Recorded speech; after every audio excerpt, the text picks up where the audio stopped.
지금까지 가난하고 힘든 상황에 있는 사람들의 절박함을 이용해 돈을 미끼로 서로 죽고 죽이는 살인 게임을 만들었고, 그것을 보는 것만으로 어느 정도 만족을 느낄 수 있었던 오일남. 하지만 그 즐거움 역시 그리 오래 가지는 못했습니다. 그동안 오일남과 부자들이 다른 것들에서 즐거움을 느끼다가 어느 순간 더는 즐거움을 느낄 수 없게 되었듯이, VIP들을 대상으로 한 이 극도로 자극적인 살인게임 관람으로도 오일남은 언젠가부터 다시 즐거움을 느낄 수 없게 되었을 겁니다. 무려 30년이 넘게 반복되어온 이 살인게임 관람으로 어느새 그의 역치는 보는 것만으로는 만족할 수 없어졌을 만큼 높아질 대로 높아진 것이죠. 30년 동안의 살인게임 관람은 평생을 승부의 화신으로 살아오며 큰 부를 쟁취해낸 그에게 있어 은연중에 자신도 이 살인게임에 직접 참가해보고 싶다는 생각을 하게 만들었을 겁니다.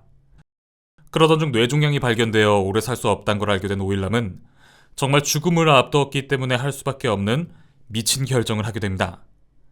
죽기 전에 마지막으로 내가 만든 저 살인게임에 직접 뛰어들어 제대로 한번 즐겨보자. 이렇게 죽음의 게임에 참가하게 되면서 이미 오래전 자신이 잃어버린 줄 알았던 즐거움이란 감정을 마침내 다시 느끼게 되고, 죽기 전에 꼭 한번 다시 느끼고 싶었어. 관중석에 앉아서는 절대로 느낄 수 없는 그 기분을 말이야. 그렇게 오일남은 죽음을 앞두고 비로소 살아있음을 느끼게 된 것이죠. 그에게 있어 그가 참가한 이 마지막 게임은 자신을 포함한 모두가 즐거운 최고로 완벽한 놀이여야 했습니다. 마지막으로 최고의 놀이를 즐기고 후회 없이 삶을 마무리하는 것이 결국 그의 최종 목표였으니까요. 그렇기 때문에 그의 마지막 게임은 절대 강요가 되어선 안 되었습니다. 플레이어 한 명 한 명이 모두가 자발적으로 이 게임에 참여를 해야 비로소 오일남의 생애 마지막 게임이 말 그대로 완벽한 놀이가 될 수 있는 거니까요. 누구 하나 원치 않는 참여로 억지로 하는 사람이 나온다면 그건 더 이상 놀이가 아니게 되니까. 게임의 참가자들 모두에게는 번호가 있습니다. 그런데 무궁화 꽃이 피었습니다 직후의 게임 중단 여부 투표에서 굳이 참가자 번호의 역순으로 투표를 진행합니다. 그로 인해 1번 참가자인 오일남이 제일 마지막 투표자가 되죠. 이 투표의 목적은 주최 측이 절대 참가자들의 참여를 강요하지 않았다는 것을 주지하기 위함입니다. 오일남이 자신의 게임을 완벽한 놀이로 공고히 하기 위해 의도된 이 역시 하나의 게임으로 봐야 하는데요. 언제나 자신이 이기는 게임만을 해온 승부의 화신 오일남. 그는 자신이 승부에서 이기기 위해서 언제나 사소한 경우의 수들까지 모두 고려하고 계산하는 인물이었을 겁니다. 1번 참가자인 그가 굳이 이 투표에서만큼은 역순으로 진행한 이유, 마지막 한 명의 투표자를 남기고 찬반 투표가 동률일 경우 그 마지막 순간의 상황을 컨트롤할 수 있는 결정권까지 자신이 가지기 위함이었겠죠. 정말 희박한 확률이었지만 결국 오일남이 생각해보았던 동률의 상황을 맞이하고 오일남은 이 게임의 진행 여부에 대한 결정권을 행사하는 상황을 맞게 됩니다. 오징어 게임 전체를 보면 나이든 오일남이 말이 느린 경우는 있지만 단 한 번도 무언가를 결정할 때 주저한 적이 없는 걸 알 수 있습니다. 그런데 오직 이 투표 순간만큼은 오일남이 아주 오래 고민을 합니다. 그 짧지 않은 고민의 시간 끝에 내린 결정은 X, 게임 중단이었는데요. 그의 게임 중단 선택에 대해서 해외 시청자들은 이 선택이 가장 의외였다고들 하는데, 사실 이 게임에 참여한 초심을 생각해본다면 그가 X를 선택한 건 사실 매우 당연한 일입니다. 100대 100 동률의 상황에서 마지막 오일남이 5회 투표를 해버린다면 나머지 100명은 이 게임을 강요당하게 돼버린 셈이니까요. 강요당한 사람들이 있는 순간부터 이건 놀이가 아니게 되기에 놀이를 하고픈 오일남은 고민 끝에 게임 중단에 투표를 한 것이죠. 그렇게 공정한 투표를 통해 게임을 끝냈지만 결국 다시 자발적으로 돌아온 참가자들.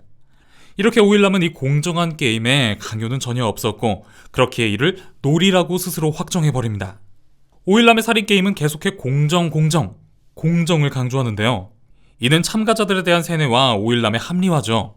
이렇게 계속해 끊임없이 공정하다고 세뇌하고 합리화한다는 것은 사실 이 게임이 공정하게 진행되지 않지만 그렇게 생각하게 하려는 의도가 깔려있다고 볼 수밖에 없습니다. 그 대상은 참가자일 수도 있고 이 드라마를 보는 시청자일 수도 있겠죠. 그런데 과연 이 게임에 참가한 오일남에게 있어 이 게임은 정말 공정한 게임이었을까요? 제 지난 영상에도 많이 달렸던 댓글 내용, 줄다리기에서는 아무리 오일남이었어도 살아날 방도가 없었다, 상우가 아니었으면 오일남은 죽었을 거다. 그런데 5화 줄다리기 게임이 끝난 뒤를 잘 보면 손등을 보이고 있는 참가자들의 손목에는 모두 다 자물쇠가 보이는데 오일남만은 손등을 보이고 있음에도 자물쇠가 보이지 않고 있습니다. 그리고 다른 참가자들의 경우 모두 손목에 꽉 맞게 수갑이 차져 있는 데 반해 오일남의 경우 이 수갑에 여유 공간이 많아 보입니다. 이로 미루어 보건대 기훈 일행이 지더라도 오일남만은 줄과 함께 떨어지지 않았을 거란 걸 짐작해 볼 수 있는데요. 달고나 게임을 할 때를 볼까요? 아직 종목을 모르는 상태에서 우산을 고른 기훈은 오일남에게 혹시 우산과 바꾸지 않겠냐 제안합니다. 별 싫으세요? 저랑 바꿀까요 그럼? 아니야, 별 좋아. 기훈의 말이라면 다 따랐던 오일남이었지만 이 제안만큼은 아주 단칼에 거절해버리죠.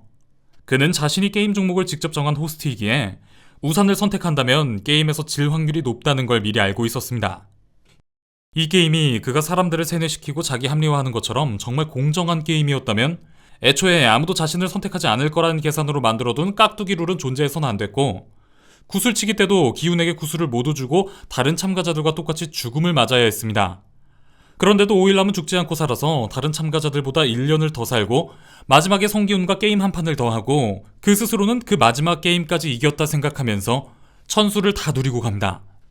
오일남 그가 X에 투표한 이유, 그것은 이 게임이 전부 공정한 게임이라고 스스로 합리화하고 죄책감 없이 모든 책임을 죽은 자들에게 전가해 즐거운 마음으로 모두를 죽이기 위함이었습니다. 오로지 자기 자신의 즐거움 그 하나를 위해서. 그런 오일남은 사이코패스 살인마에 불과하죠. 아무리 공정한 룰이라고 해도 정정당당하게 게임에 임하는 사람들은 절대로 타짜들을 이길 수가 없습니다. 그 판 자체를 애초에 타짜들이 게임에 이기기 위해 설계했다면 더더욱이요. 지금까지 모든 게임에 승리해온 승부의 화신 오일남, 그는 정말 게임의 신이었을까요? 저는 오일남이 언제나 자신이 이길 수밖에 없는 판을 미리 다 만들어 놓고 그 게임들을 이겨 한평생 승리자 행세를 해온 비겁한 겁쟁이의 가짜 승부사라고 생각합니다. 다 걸고 한 판 할까? 그는 상대에게 언제나 모든 걸 걸라고 하지만 애초에 그는 그의 모든 것을 걸고 승부해 본 적이 없으니까요. 오일남이 진짜 승부사인지 아닌지 여러분들의 생각이 궁금합니다. 여러분들의 생각 댓글로 남겨주세요. 그럼 지금까지 뇌피셜의 한계를 모르는 명탐정 뇌피셜록 미노타우루스였습니다. 오일남처럼 공정하지 못한 캐릭터 황인호. 항상 공평 평등한 기회 강조하면서 모두 살아날 여지 없이 머리만 쐈지만 자기 동생에게만큼은 몇 번이고 살 기회를 주고 여의치 않자 머리나 심장이 아닌 어깨를 쏴 생존의 여지를 남김으로써 시즌2 나올 각 제대로 좁힘.